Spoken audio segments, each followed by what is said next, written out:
Look at guys, it's time to shake na kay sumini na, o diba? I put na milk and sugar. Taran! I put ice. Then haluan siya ng fresh mango.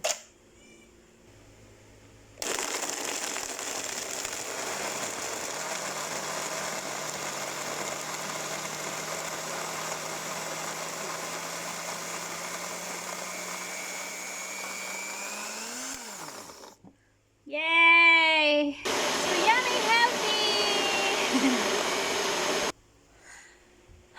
Yan guys, kasi maraming prutas dito sa inuupahan ko, nagkataon na namumunga halos silang lahat. Kaya I'm so lucky, organic.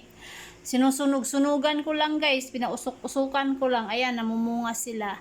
Thank you for watching! Ay, next oh.